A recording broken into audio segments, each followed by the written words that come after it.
Am I audible and visible?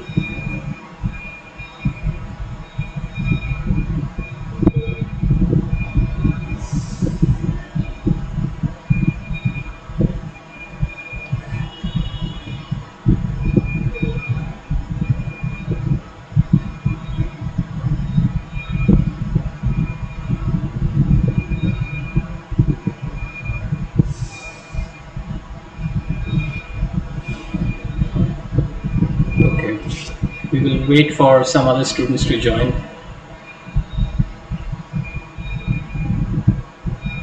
Good evening, everyone. We are going to do it all over again because the last time I streamed my class on, I streamed my class live on YouTube. There was some problem because I couldn't share the slides. So this time I figured it out how to do it, and I hope this time it goes well and you are able to come back to this video again and again, and hope this works this time. We'll wait for another couple of minutes before we begin.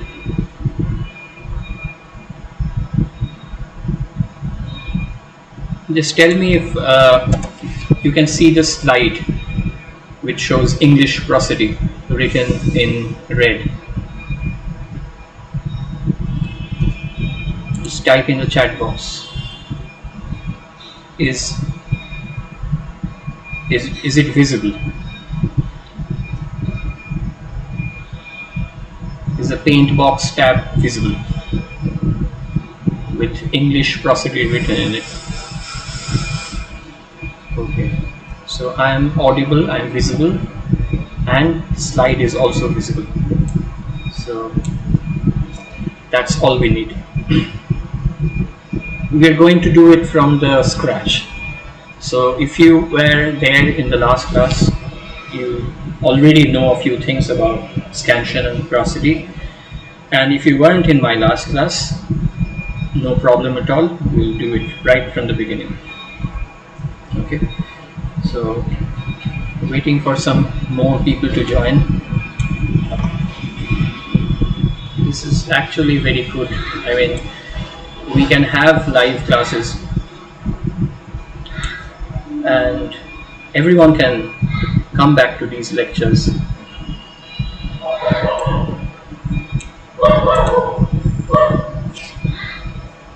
So if you have any queries while attending this lecture, you cannot obviously make yourselves visible or audible. You have to type your queries on the chat box, okay? And that's how I'll get to know if you have any problems and I'll answer.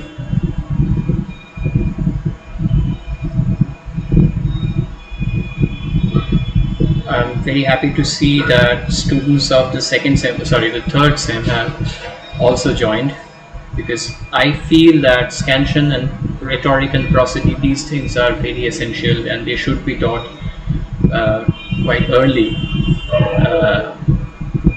because these are directly related to how poems are constructed, poems are made. Okay. The sounds the oral aspects of poetry and the architectonics of how a poem is created, how it is made. So I think students should get to know about these things like rhythm and how rhythm is produced through combining and recombining syllables, stressed and unstressed syllables, how different sonic patterns are formed, how poets match meaning with form, and what makes a good poem. So all these things should be taught, should be learned quite early. That's what I feel, and that's exactly why I have invited second semester students to join this class, along with third semester students, along with the fifth semester students.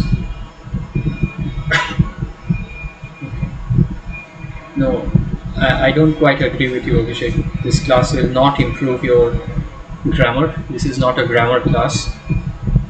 This is about how poems are made.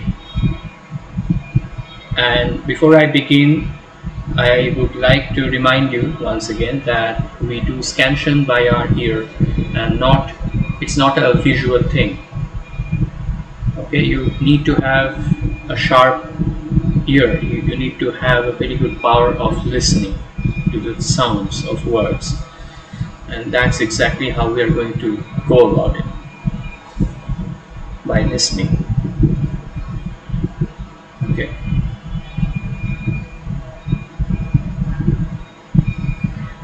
Okay, shall we begin then?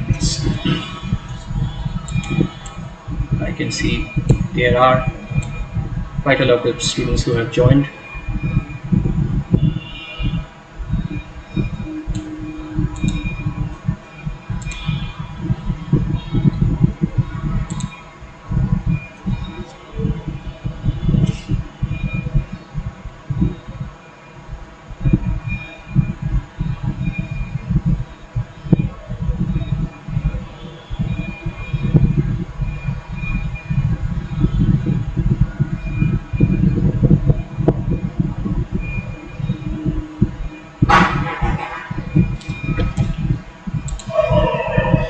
Three people have joined. I can see the analytics. Just confirm whether I am audible once again. Am I loud and clear? Yes?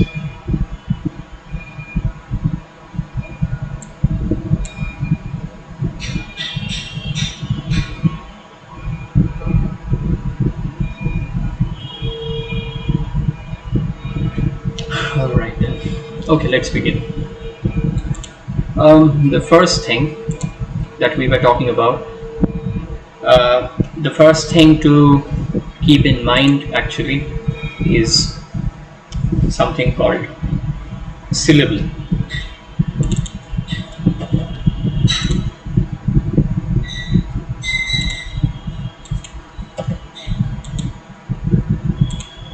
I'm going to use Paintbox, the most simple of all applications, of all softwares. Syllable. So this is a word, this is a concept, this is the idea that we are going to begin with. What is a syllable? If you Google, you'll get a very simple definition, which is a word or part of a word which contains one vowel sound. One vowel sound, right? A word or part of a word which contains one vowel sound. To make it even simpler, we can define it as vowel sound. Okay, so you have to make this important distinction between a vowel and vowel sound, not the same thing. Okay, For example, I gave you this example in the last class, we talked about it. The word beautiful. I hope you can see as I type. I hope you can see the words. I hope Microsoft Paint is visible to you. Okay, so the word beautiful. Let's take the word beautiful. Very useful example. How many vowels can you see? What are the vowels in this word? In the word beautiful, you have E, A, U, I, and then again you have U, right? So 1, 2, 3, 4. 4 vowels. But how many sounds do you get? How many sounds do you get in the word? Brishti Banerjee, no, I'm afraid the word doesn't consist of one vowel. B, E, A, U, I, B, E, A, U, T, I, F, U, L.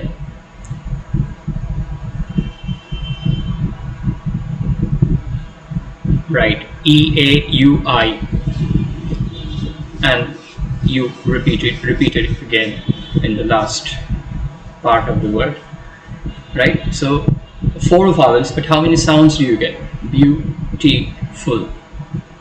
You get 3 sounds, right? So the number of vowels do not really correspond. The number of vowel does not really correspond with the number of syllables. So you have, let's break this word, beautiful.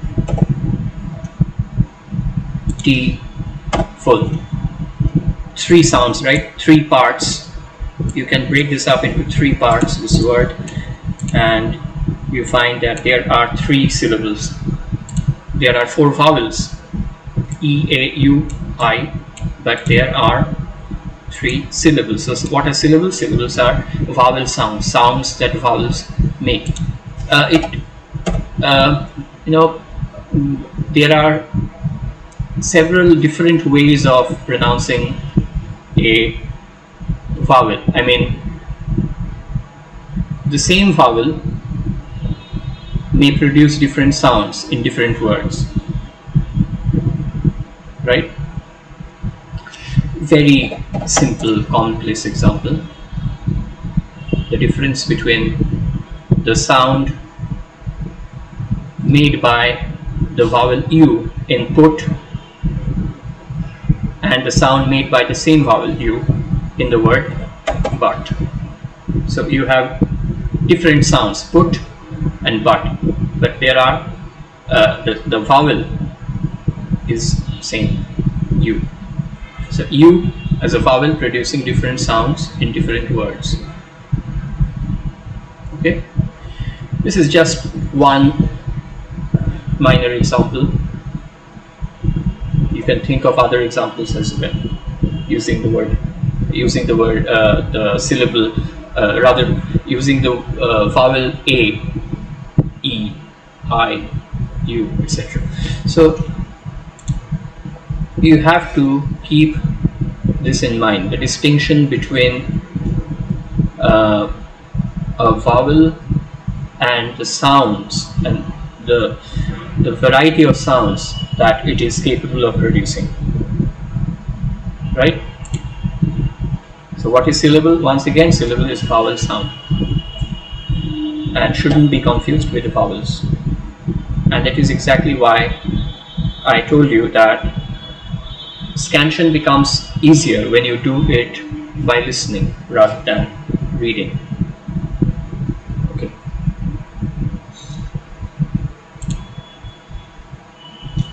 Now you know what a syllable is.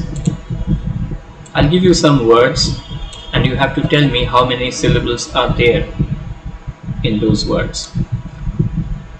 These are very common English words. Let's take the word art. How many syllables are there in the word art? How many vowels? There is one vowel, there is one syllable, art. There is one sound. Let's take other examples. The word and.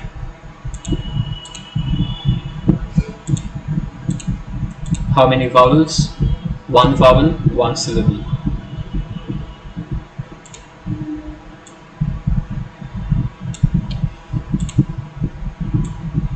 Other examples, words such as is, are, love are monosyllabic words. Monosyllabic, the word monosyllabic refers to any word which contains just one syllable. Mono means one, as you know, right?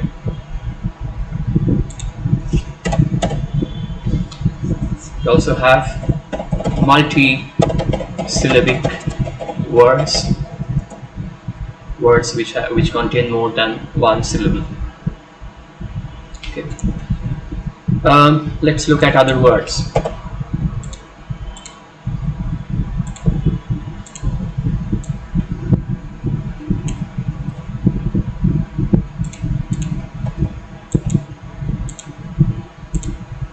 Words like chair, desert, window. Chair is one syllable, desert is two syllables, window is two syllables. Now when you have words with multisyllabic words with more than one syllable, you have in those words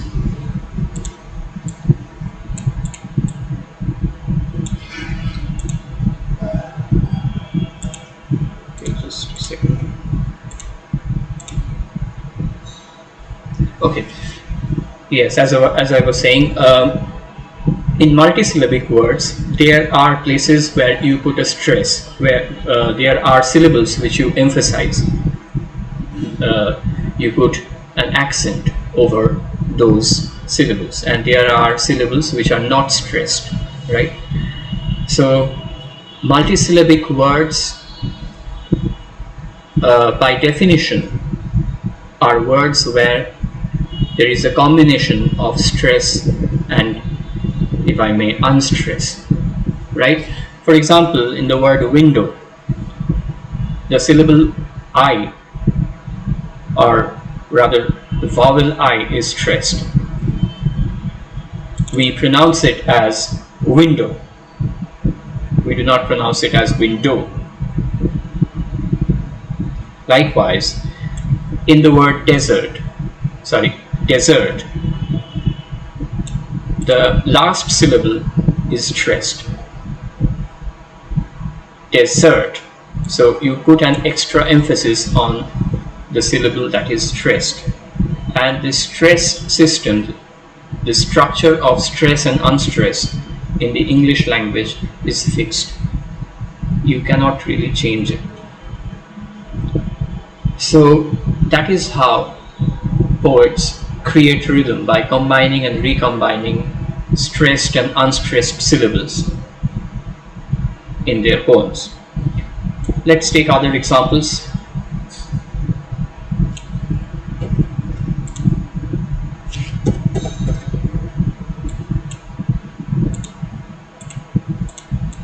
Table.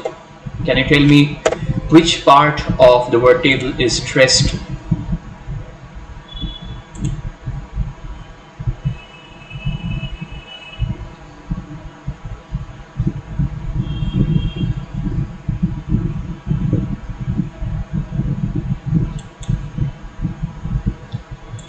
When we use the word table, we pronounce it as table, not table. So the first syllable gets the stress. Let's take another word.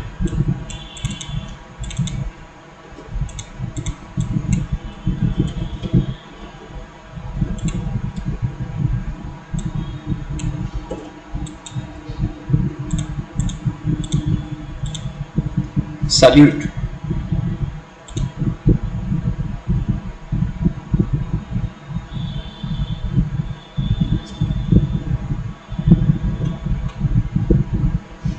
Where do you put the stress on salute? right? On you, salute. So these things cannot be changed. There is a fixed system of accents in the English language. How do you pronounce this word? And how many syllables are there in this word? Computer. How many sounds do you get? If you really want to do it visually, break words up into their syllabic constituents. You can do it this way by putting hyphens. Computer. So there are three sounds. There are three syllables. Where do you put the stress? You put it on you. We say computer, not computer, certainly not computer. When you are confused as to where you should put the stress, always try out each possibility. So it's computer.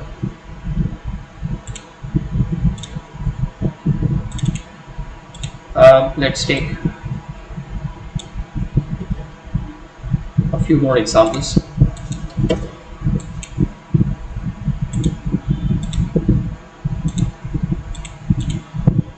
How do you pronounce these words? Transport. It is important to know that when you are using the word transport, if you are using it as a noun, you have to put the stress on the first syllable. Transport is a noun. And if you are using it as a verb, you have to pronounce it as transport. The same with produce. Produce, when you are stressing the first syllable, when you are putting an accent over O, produce, it refers to the noun. Whereas if you are using it as a verb, you have to pronounce it as produce, right? Blessed, sometimes we pronounce it as having two syllables, blessed, and sometimes we say blessed. Okay, so these are some of the words in the English language that have different pronunciations.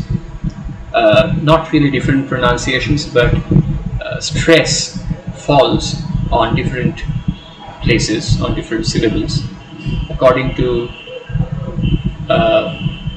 the context in which they are being used, or according to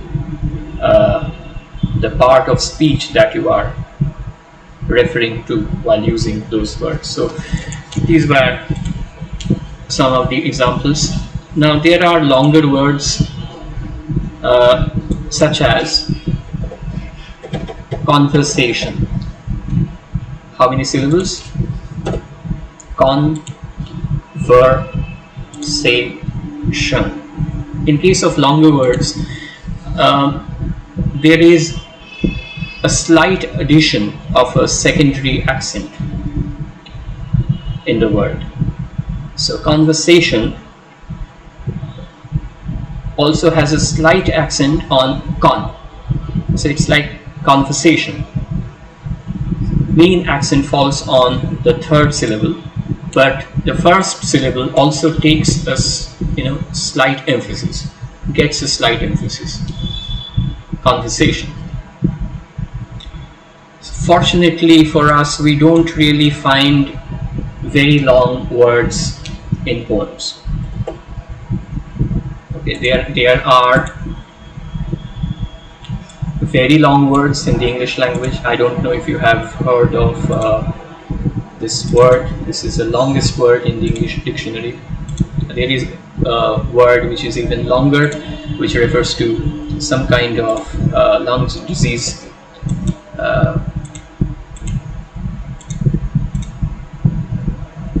Floccinaucinihilification. I can guarantee that you will not find this word while scanning a poem.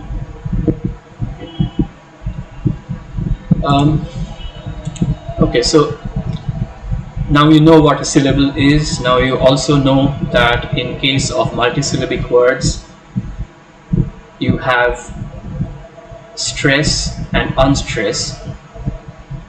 You stress one syllable of a multisyllabic word and you do not stress the rest of the syllables in that word. Okay, there are certain rules regarding accents in the English language, and I came across a website, a blog page actually, and I'll share it with you. And it cites 10 useful rules, and these rules you should keep in mind. I am sharing the link with you inside the chat box. Here we go. Let me know if this is working, if the page is opening. 10 English accent rules. So we will go through these rules very quickly. They have also cited a few examples.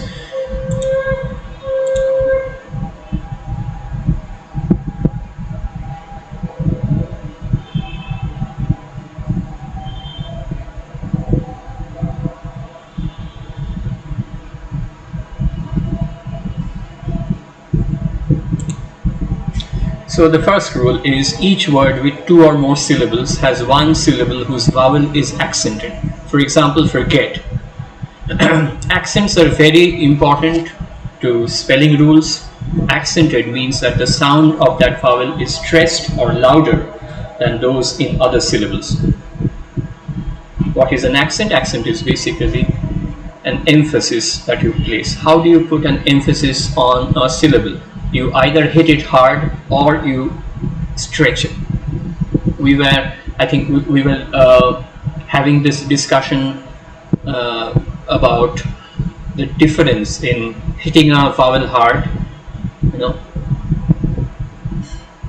this distinction between pronouncing a word, a vowel loudly and stretching it. Right? We were looking at the word fluttering. And the way we pronounce this word, it's not fluttering.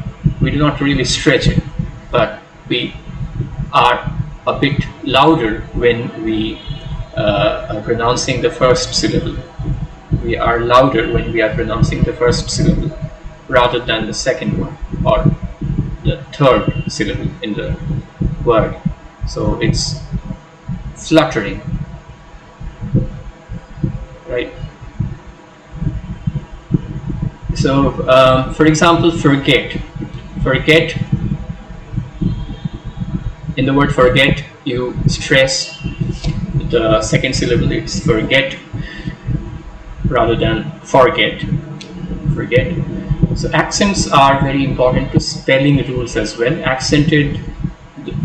This particular word, accented, refers to the sound of the vowel that is stressed. Okay, you either stress it or you make it a bit more loud or you hit it hard. That is how you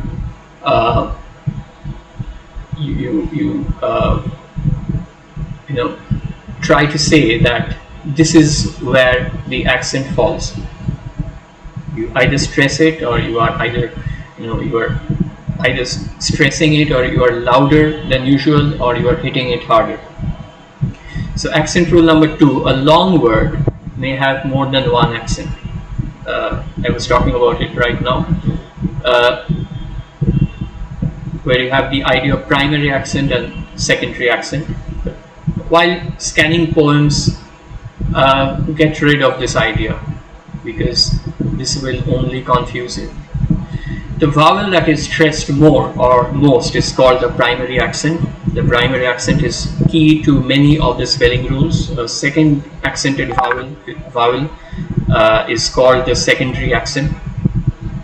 For example, conversation. Very long words have even more stressed vowel sounds, but only one primary accent. Rule number 3, the primary accent is usually on the root before a double consonant, for example, forgetting. You also have to understand this idea of a root syllable or a root word. For example,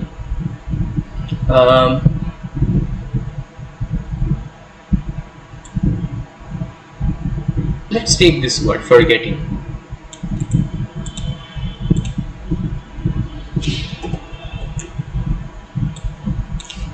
You have this acute accent over E, suggesting that this is the letter or this is the vowel that gets the accent, gets a stress. Forgetting. In the word forgetting, get is a root word, root syllable, and ing is a suffix. Okay, so there is no question of either O or I getting the stress. You always have to hit the root word, root syllable. So this is a rule that you should never put a stress on a suffix or a prefix, right? Rule number 4, unaccented vowel sounds frequently have the soft A sound, especially when there is only one letter in the syllable. All vowels can have the A sound, for example, the A in about, about.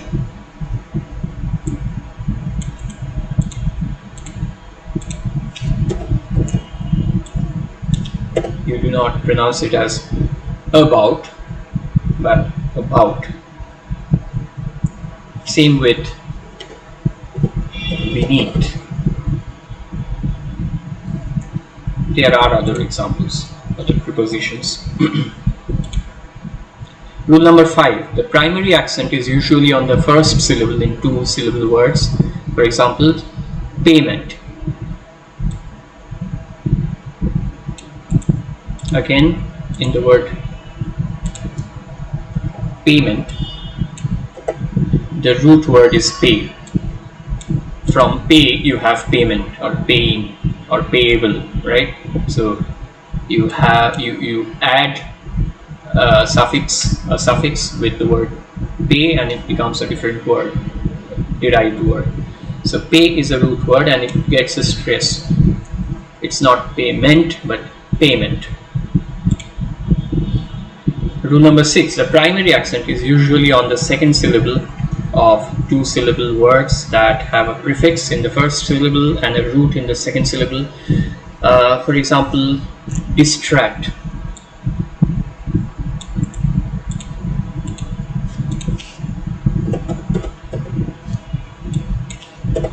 Distract.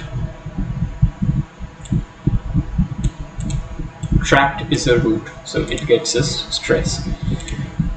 Rule number 7, for 2-syllable words that act as both nouns and verbs, the primary accent is usually on the prefix, first syllable of the noun, and on the root, second syllable of the verb. For example, produce as a noun and produce as a noun and produce as a verb. This is something that I have talked about already. Produce as a noun and produce as a verb. Let's take another example of this rule. Transport.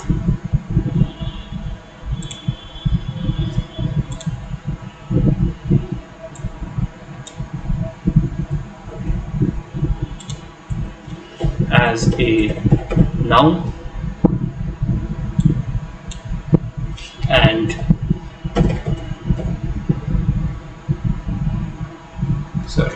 should be transport and transport as a verb.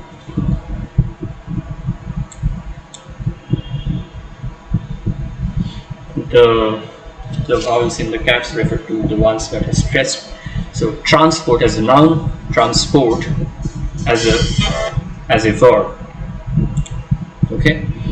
Accent rule number 8. The primary accent is usually on the first syllable in 3-syllable words if that syllable is a root. For example, character,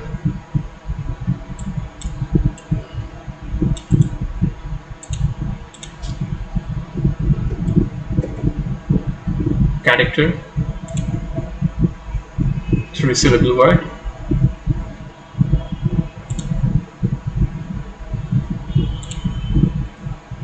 The first one is a root, character.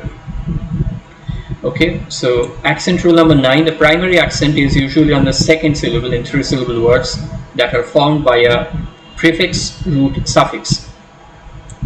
For example,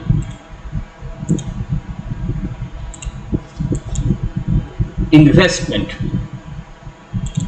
This is a root. Investment. Prefix, root, suffix. Accent rule number 10. The primary accent is usually on the second syllable in 4-syllable words. For example, intelligent. A 4-syllable word, intelligent. You stress the second syllable, intelligent. The primary accent is on the second syllable in 4-syllable words. So these are some of the rules that you should keep in mind while scanning poetry. Remember that this set of rules is not exhaustive. There are several other rules, but these are the most important ones, and these are the ones that you should keep in mind before attempting to scan a poem. Okay, let's look at some examples. Let's take very, very simple examples in order to understand how combination of accented syllables and unaccented syllables work in a poem. Let's take a nursery rhyme.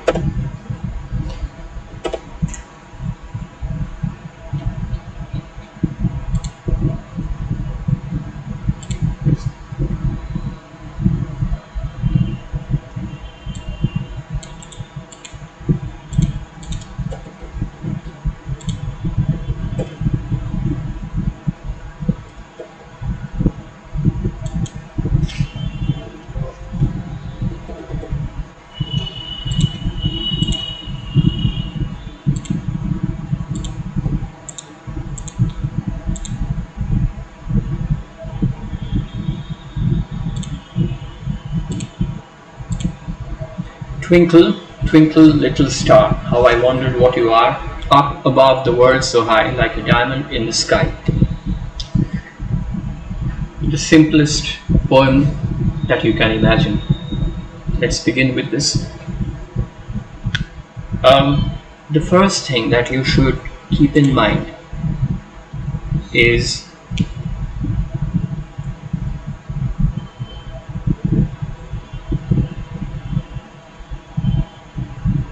that you have to identify words which contain more than one syllable. So in the first line, you have to begin by identifying multisyllabic words. Words where there are 2 or more syllables. So we have the word twinkle. Twinkle has 2 sounds. Twinkle, right? Twinkle. You also have the word little. Little. Why is it important to identify these words first? Because we need to also decide which syllables get the stress.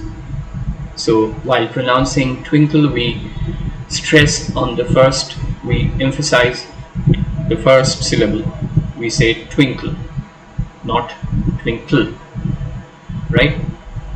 So the first syllable gets a stress.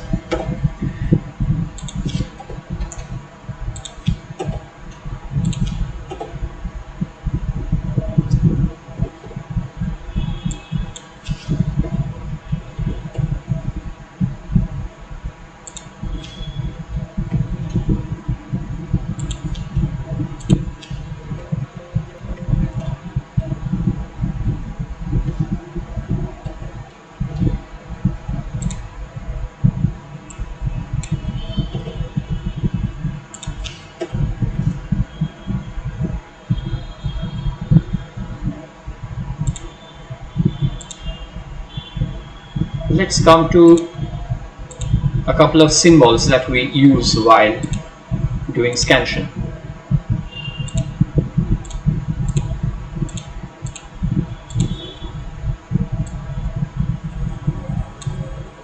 This symbol refers to a stressed syllable. So whenever you are putting a stress on a syllable, you must have this symbol over it. Never put this symbol on a consonant. And if you are not stressing a syllable in a word, you should use this symbol. I hope it is visible. I am actually drawing it, so it's imperfect. It's like slant, an oblique, and an U. So these are the symbols that we use while scanning a passage. Twinkle, twinkle, little, star. In the next line you have wonder, which is also a multisyllabic word. There are two syllables and you stress the first one, it's wonder. So this is something that you need to do right at the beginning of scansion.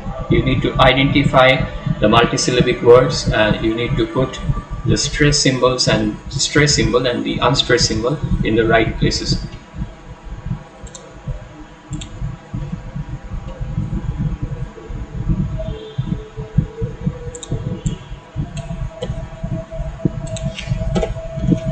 Let's take the next couple of lines.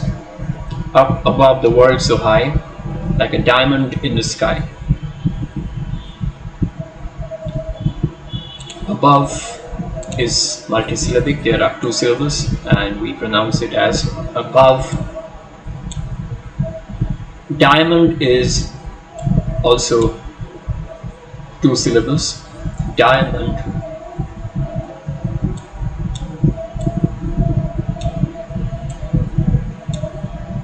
Right? So this is a very important step.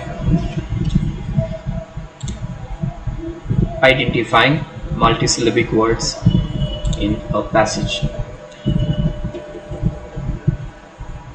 Let's look at other examples, and this exercise is very important. Let's look at some poems. Say a poem by William Wordsworth, a poem that you all must have read.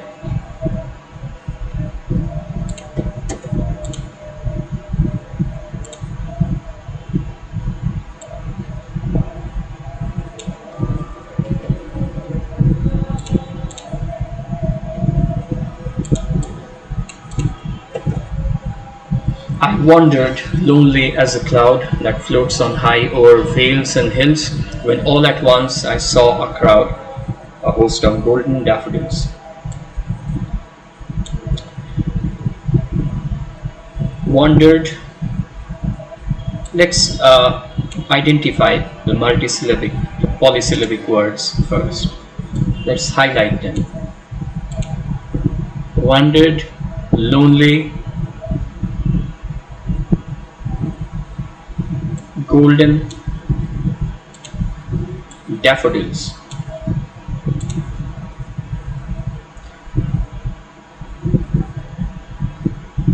Please note that this word here, veils, has two vowels but has one syllable.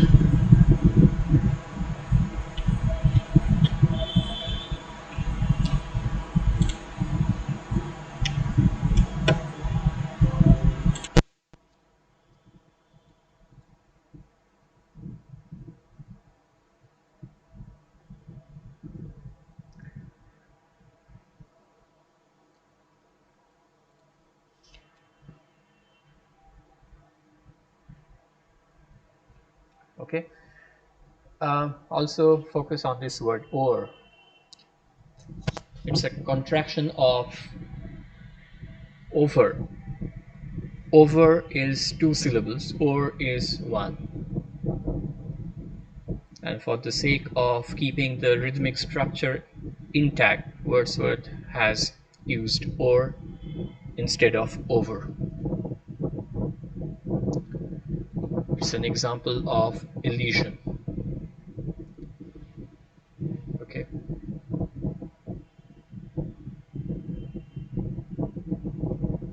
Let's take the subsequent lines.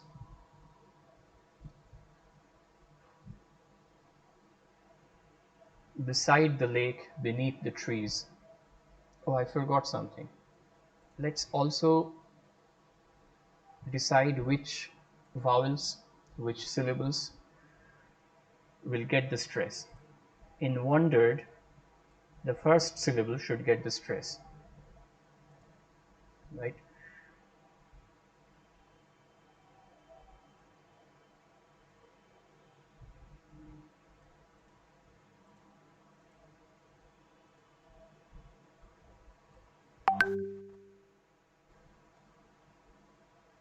Please keep in mind that it's wondered, and the last E, this E here is silent.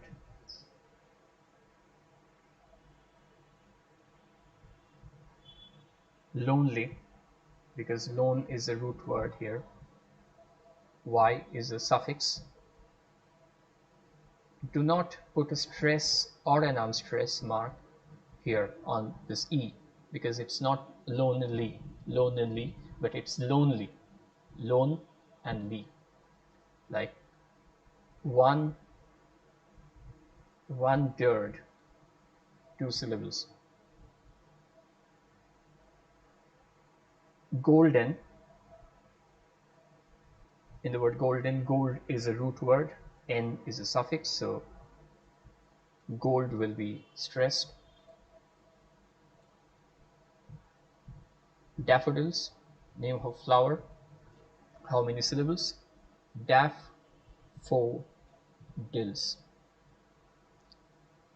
The first syllable gets a stress.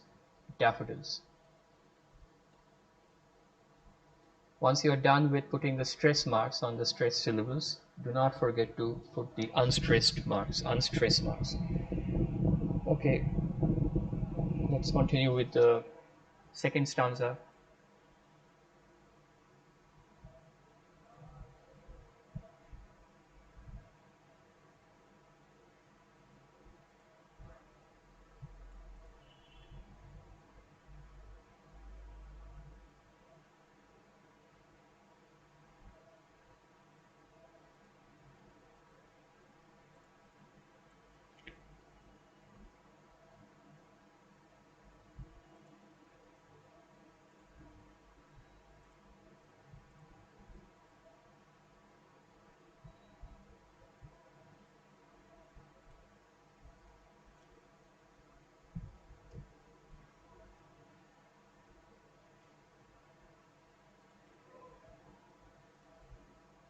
Continuous as the stars that shine and twinkle on the Milky Way, they stretched in never-ending line along the margin of a bay. Let's identify the multisyllabic words first. Continuous, where do you put the stress? How many syllables?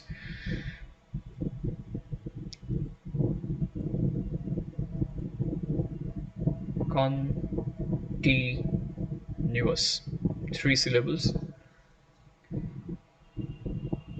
you put an accent on the second syllable, continuous.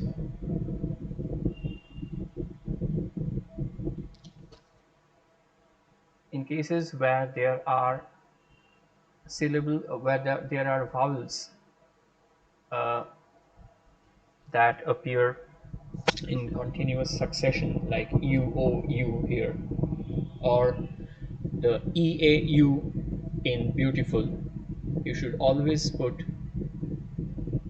either the stress mark or the unstressed mark on the first syllable of the series of vowels. Continuous. So the unaccent mark symbol falls on U, not on O, not on the second U.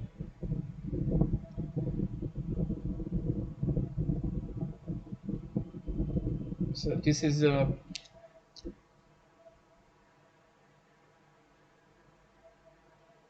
sorry, let me type it again.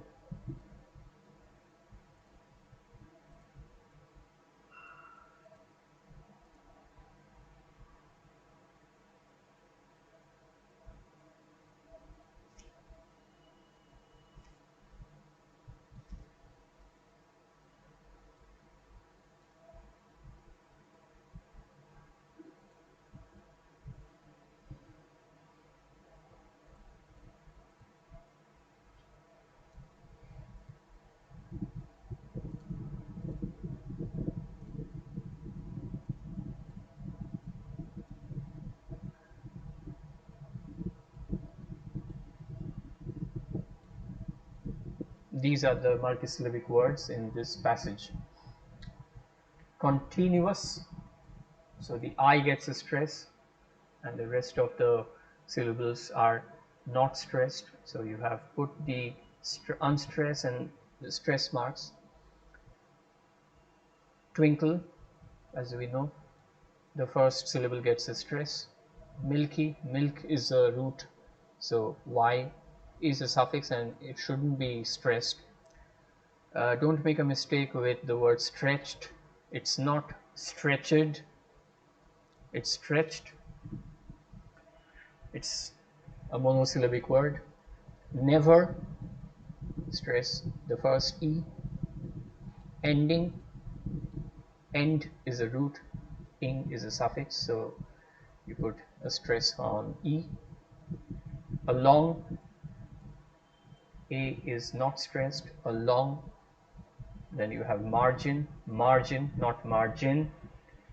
So A gets a stress and you put an unstressed mark on I.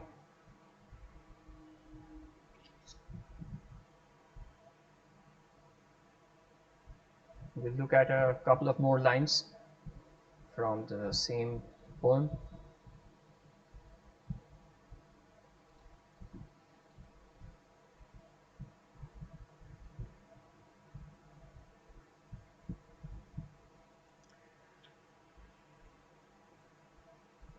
Thousand is multisyllabic.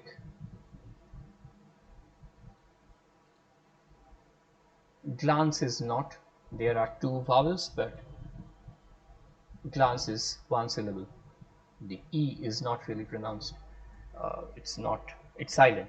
So tossing is another word where you have the word toss and ing is a suffix. Sprightly is also two syllables. Sprightly, li is a suffix.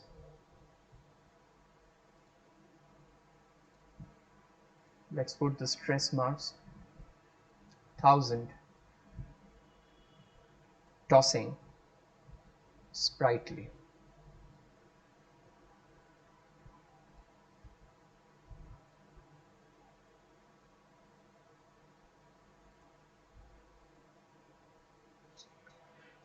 Okay. Have you got any questions?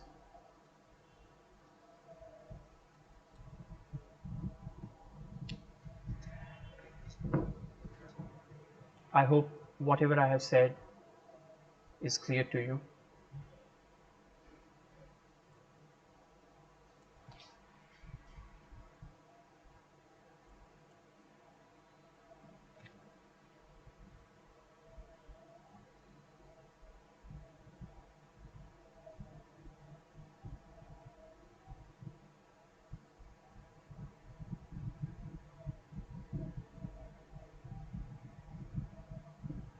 Okay, so the next step is identifying nouns, verbs, adjectives, adverbs in a passage.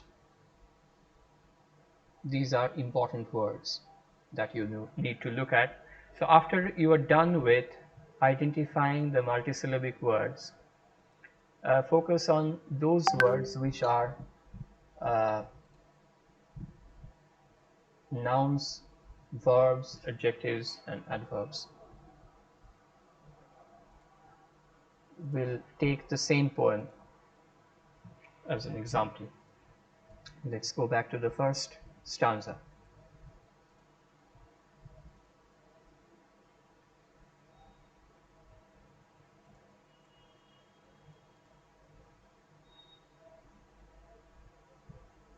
So, cloud floats high,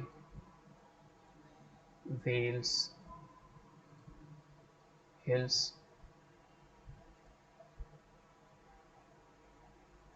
saw, crowd, host, lake, trees, breeze. This apart from the words, the multisyllabic words which we have already identified.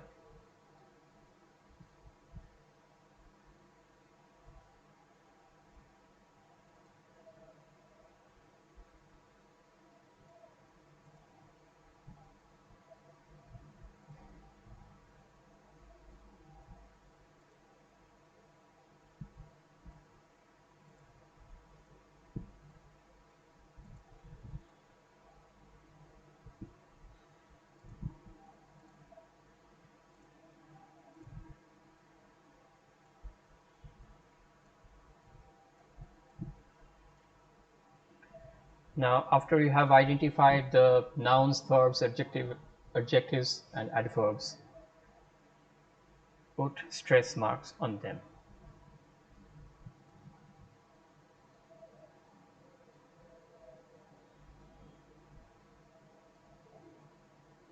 These are the most important words in terms of stress.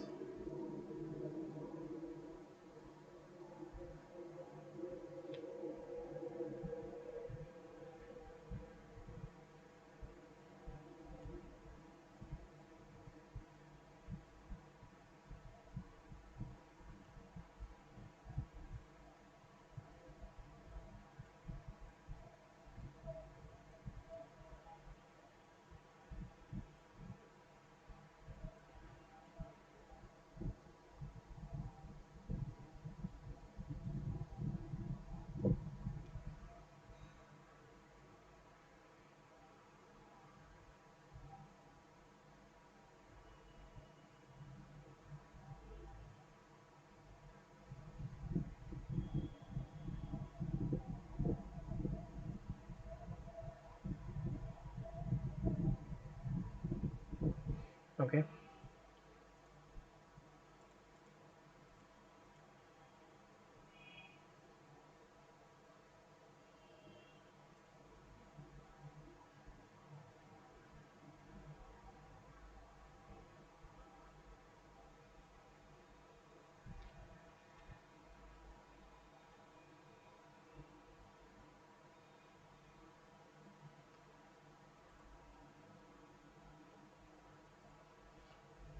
Any questions?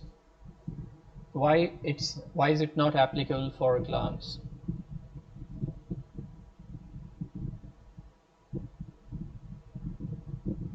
We'll come to glance. We'll come to the second stanza. Let's look at the second stanza.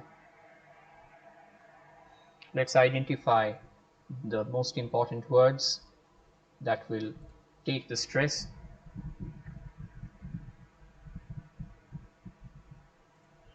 So this is the second stanza of the same poem. After we have identified the multisyllabic words,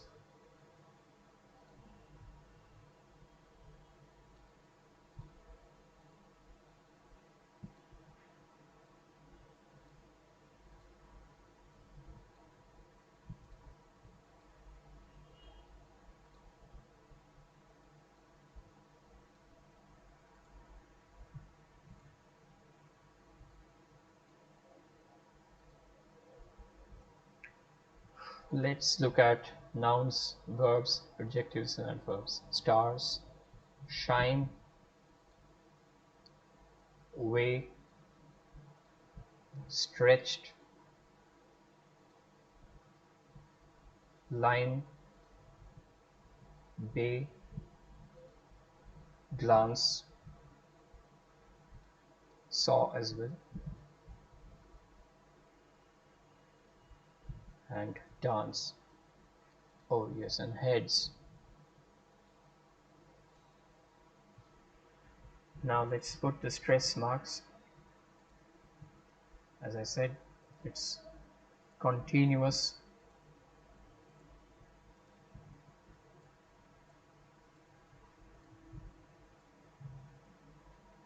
stars, shine, twinkle, milky, way, stretched, not stretched. Don't confuse between vowels and vowel sounds. It's stretched one syllable. Then you have never,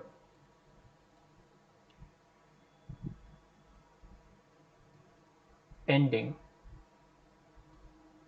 line, along, margin, bay. Sorry, I missed this one. 10,000 saw I at a glance.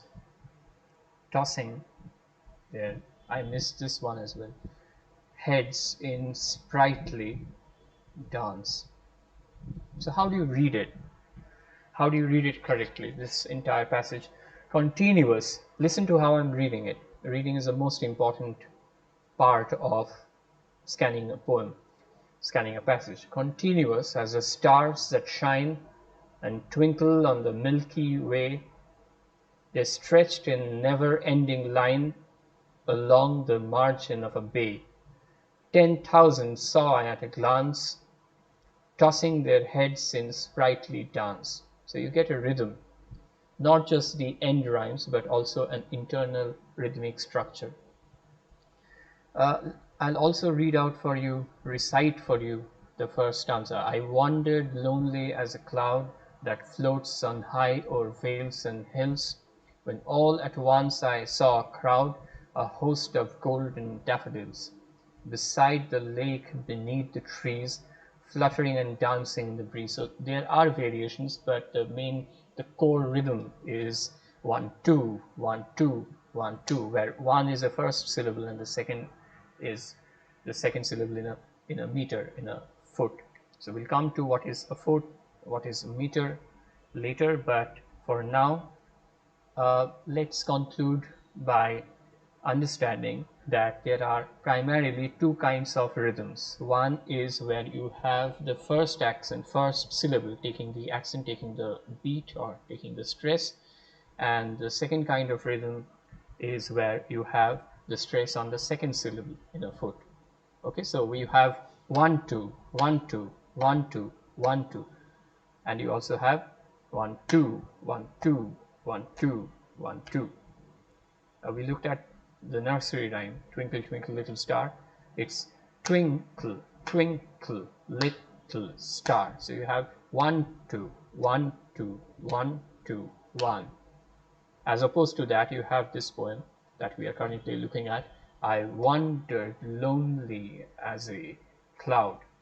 We were talking about variations. There must be, there should be variations in poetry. Otherwise it tends to get very boring. I wandered lonely as a cloud. So it's 1 2 1 2. I wandered lonely as a cloud that floats on high over vales and hills, right? 1 2 1 2, that floats on high over vales and hills. So these are the basic uh, types of rhythms. The first one where you have 1 2 1 2 1 2, like in this poem, I wandered lonely as a cloud. This particular rhythm is called iambic rhythm.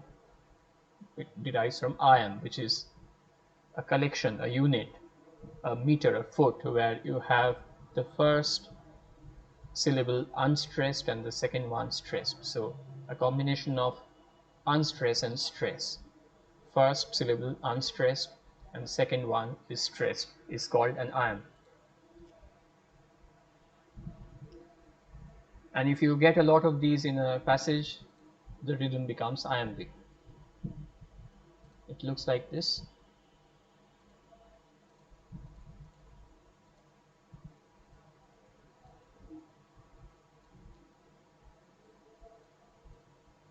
So we are talking about this now. It's called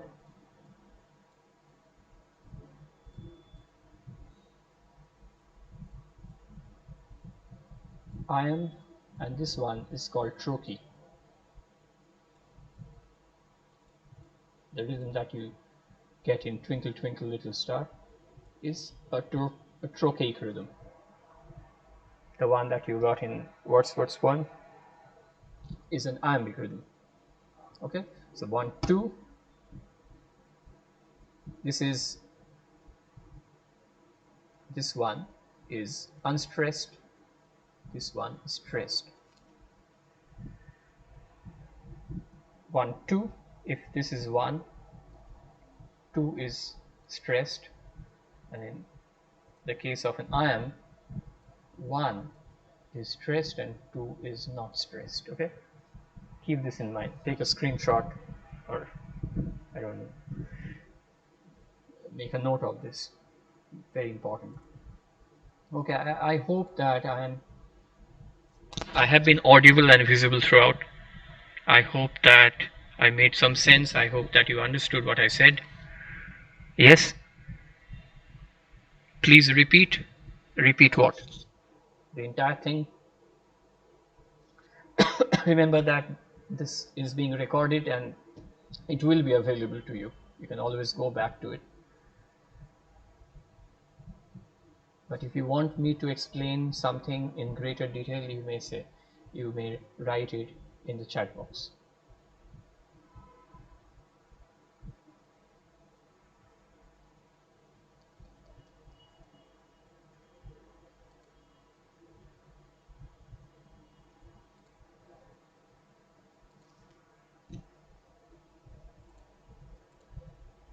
Okay, since there are no questions from your end, I suppose that you have understood what I have said so far, and I think I'll stop here today, and we will continue in the next class, which will be, I guess, tomorrow, if you are available in the evening. We'll be talking about iambs and trochees and anapaests and dactyls and hypermetricals and catalectics, variations, all sorts of variations. We'll also be talking about a very important thing. We'll be talking about things that do not really exist in English prosody. Okay, like amphibrachaic. That's a mouthful. That doesn't really exist in English prosody, so we'll have to get rid of all that. Okay, I'll try to make it as simple as possible for you. Yes, it will be 7 p.m. hopefully tomorrow, if all of you are available. We can do this live once again, and this is quite useful because you can go back to the video and that will help you clarify, demystify several things. Okay, so I'm ending this stream. It was very good to have all of you here. I saw some of my older students joining. Uh, okay, so see you tomorrow then. Thank you.